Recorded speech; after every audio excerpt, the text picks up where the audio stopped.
everyone, it's Nina.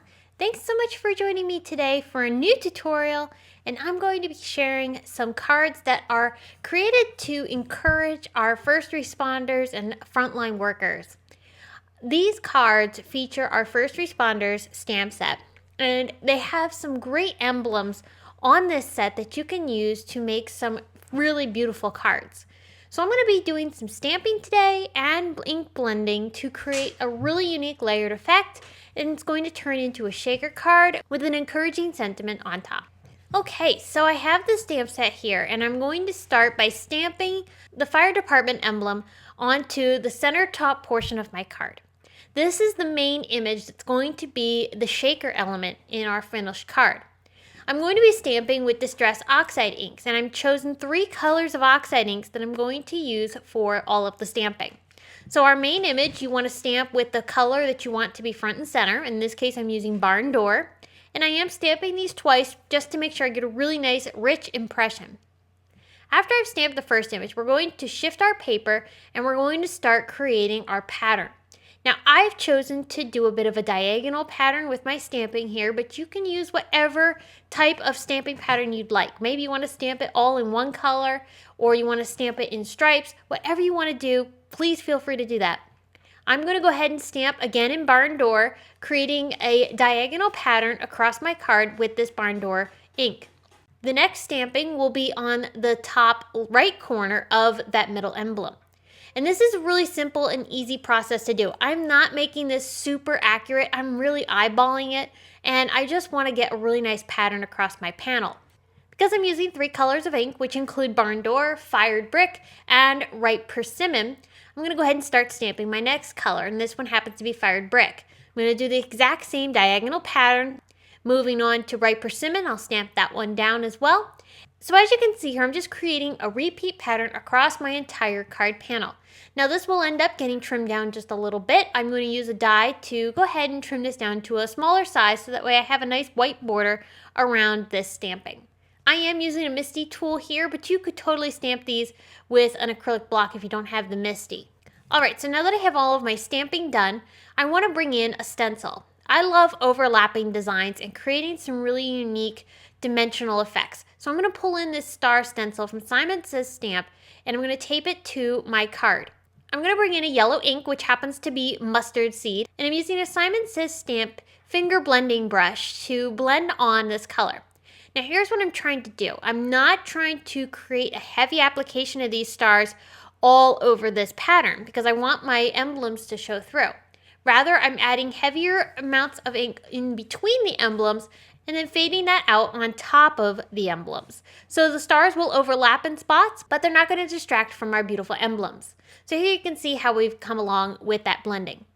We're going to add a little bit more blending, but first we need to die cut. So here I have a Simon Says Stamp basic rectangle die, and I'm going to use this to trim down my panel so that way my main emblem is lined up perfectly inside of this card. Once we have that die cut, I can start blending. I'm using my Barn Door ink and a blending brush to blend this color along the edges of my card. We are overlapping all of our stenciling and stamping we've already done, and we're leaving a white halo in the center of our card. This is creating a really unique look. We're going to have that great rich color that's going to match with our stamping around the edges, but it's going to leave this halo that's basically turning this center emblem here into the focal point of the card. This makes the emblem look like it's glowing, and I really love this look. The rest of this looks almost tone on tone, and you can see even the stars get more of a subtle effect now that we've added the ink blending on top. But of course, where that red blending is lighter, the stars in the middle really showcase, and that looks really cool. So I use the coordinating dies to cut that fire emblem out. Now I'm going to add some acetate on the back side of the panel so that way I can create a window. This is going to be the window for our shaker card. So I'm going to add that acetate onto the back side of my paper here so that way the sequins will stay inside. And now I'm going to attach the emblem right nested back where it had been die cut from, but the emblem is going to get adhered to our card base. Our card base is made from white cardstock, and it's an A2 size. I'm going to go ahead and nest these together and then lay them on top of the card base so that I can get the emblem centered up onto my card. So I'm just double checking the placement. I can fiddle with it a little bit if I need to before pressing this fully down onto my card. Once I have the placement perfect, then I'll give it a good press so it's adhered well. All right, now we need to add some sequins. So I pulled out some gold stars and I'm going to use these in the center of my shaker for the shaker bits. I need to, of course, create a well so that the shakers stay inside of the area that I want them to be. So I'll use foam tape to create that, and I'm just using one layer because these stars are fairly thin. They're not as bulky as regular sequins, so I don't need a double layer of foam tape for this. So after I've removed all the adhesive backing, I'll just lay this right over top of my A2 card, the sequins and the emblem, sandwiching those sequins inside on top of that emblem. And that creates a really nice shaker, and you can see how this looks. All right, so now that we have that ready, it's time to add a sentiment. I pulled out the Simon Says Stamp Proud of You die, which is awesome. I love this die so much. I love the font and the typography layout, and I think this looks really cool and is perfect for this type of card. I'm going to cut it from a variety of colored cardstocks that match my card. So I'm using dark red, which is Schoolhouse, and a lighter red, which is Lipstick. Then I'm pulling out some slate gray, and I used, of course, white cardstock for the shadow layer, which is the base. The sentiment for this card I think is perfect for not just thanking our first responders, but also you could use this for so much more. Maybe you have somebody who has just graduated from going to school to be a firefighter or a policeman or an EMT. This would be a great card to give to them after they finished up their schooling. I'm going to use some gold stars from the Simon Says Stamp Mini Star Party die. I cut that from gold foil cardstock.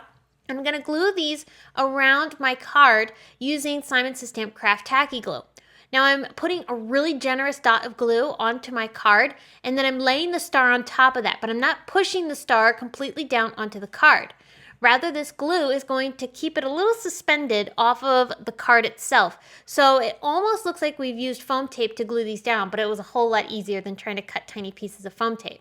Now here are two other cards that I made in the exact same way as this fire department one, but rather I changed up the colors to match the theme of the card that I was creating. So I have an EMT card and also police, and you can see that this would work for any of the emblems that are in this stamp set, and I think this card set is just so cool. I love how these turned out. I love the vibrant colors, and having that ink blending with the layering really showcase that emblem and creates a really attractive and classy card. Another way I would use this card is Father's Day's coming up, and this would be a great card to give to dads. Maybe there's a dad who is a policeman or a firefighter or EMT. You could totally change the sentiment to be more of a Father's Day theme, and these cards would look great for that as well. I hope you were inspired by today's project using this awesome stamp set from Simon Says Stamp called First Responders.